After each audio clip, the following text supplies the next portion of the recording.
Hello there again. Okay, welcome to the Oracle section. Now let's go check out some of the data here. Resonant wind, resonant earth, resonant wizard, resonant human, and of course, because we're a resonant, everything is resonant, and so resonant storm. That's an interesting one. Okay, resonant earth. This one really brings up, because what we're talking about here, the whole thing is relevant to the wind, the channeling breath, the channeling the spirit, attuning and resonating to communication, all of those things together.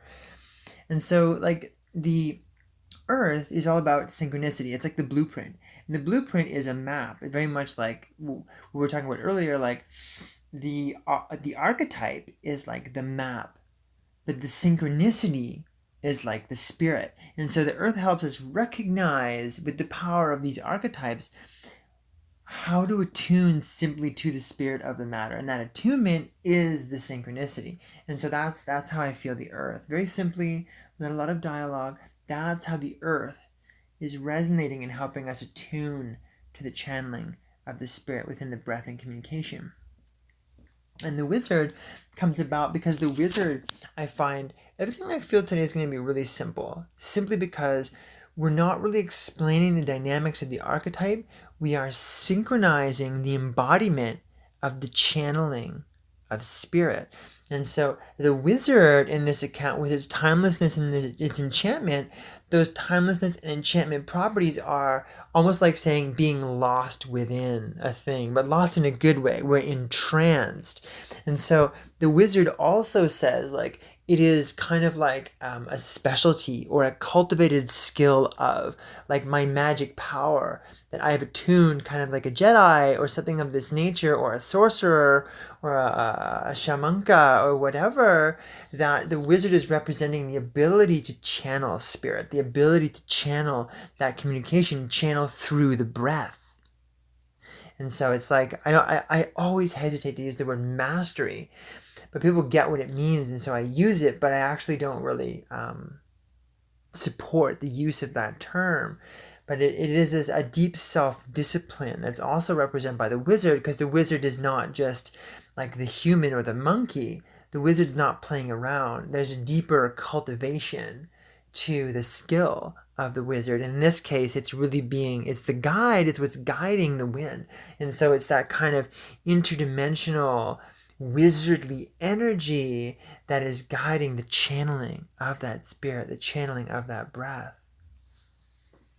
And this going into, I find it's really simple to witness how the human plays a role in this, because the human is the influencer. And so I feel the human today represents distraction, which is that energy that can really break us out of that channel. It'll break us out of that timelessness. There is wisdom, and there is a level of kind of interactive intelligence there, because as we get broken out of something, as we get influenced, it's up to us to use that free will, up to us to go, oh, okay, I see what happened, and then kind of snap our internal finger and reconnect. This is where the wizard comes back. This is a kind of, in this space, it's the riddle of the wizard and the human, because the whole thing is about channeling and attuning. So as you get distracted, the wizard energy in you, because it's a more professional skill set, a cultivated skill set, it's like, okay, instead of just, oh, the whole thing was kind of happenstance, the whole, like with the earth, sometimes the synchronicity can feel very random. It just happens and it goes and it doesn't come back until some other time. But the wizard is like, like commanding synchronicity, like synchronicity on call, because there's a science to that synchronicity. And so the human is like saying, okay, like, I can distract you, but you're going to have to use your wisdom to tap back into that wisdom, right? Wizardom, to tap back into that energy and continue that channel. It's not necessarily going to happen by chance, especially if you get knocked out. You're going to have to command that wizard energy inside of you, that sorcerer inside of you, and get back into that channel to connect again with that spirit. And then the resonant storm, that's always a very interesting one.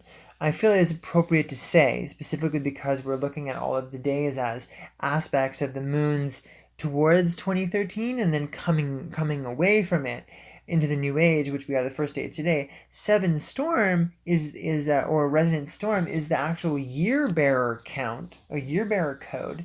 A year bearer code, every year we have a particular tone and sign representing the year. And so 7 storm is the year of 2012. And so whenever I see that, I see also a larger aspect of that portal because it's the whole year. And so I find that profound because we're talking about channeling the spirit of. Well, the whole thing here is we're talking about today being the first day after kind of like the 0 point of 2012, all represented in the warrior wave spell. And so not only are we now coming into the first day, we're a day, the first moon, we're a day where we are channeling this energy, and the energy and the spirit of kind of like the centrifugal force, the core, the singularity is kind of what this resonant tone is with the wind.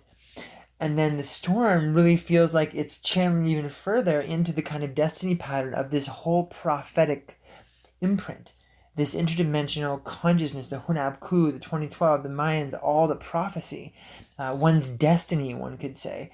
And that is kind of like the eye of the storm, like the large vortex that opens up, that is like consciousness ascending into this frequency of embodiment, where one is embodying one's destiny.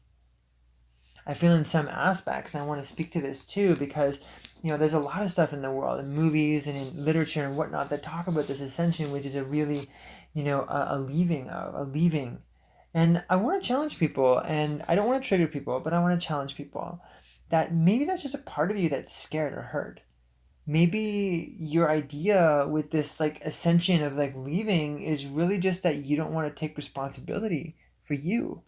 That you don't want to take responsibility for your destiny because it seems hard or scary or daunting, or that you've been hurt or taken advantage of, or that you're wounded and that you're actually suffering. And this ascension is really just this imaginary escapist kind of thing that's all about, oh, let's just leave and then we won't have to suffer. We won't have to deal with what's going on here. And I feel that can also kind of, represent the storm energy, because it can be chaotic on the outer aspects of it. It's very turbulent and very violent, but in the center, it's extremely peaceful. And so I feel if we're talking about like ascension as embodiment, to embody our destiny in such a way as we immediately, without attempting to walk the path of least resistance, we have all of our needs met.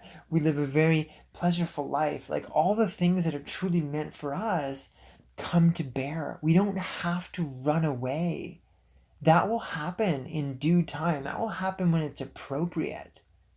And so my challenge to everyone here on the Warrior Wave spell, as we're stepping into that first moon, and tomorrow we're going into that second moon, is that I challenge you to embody yourself.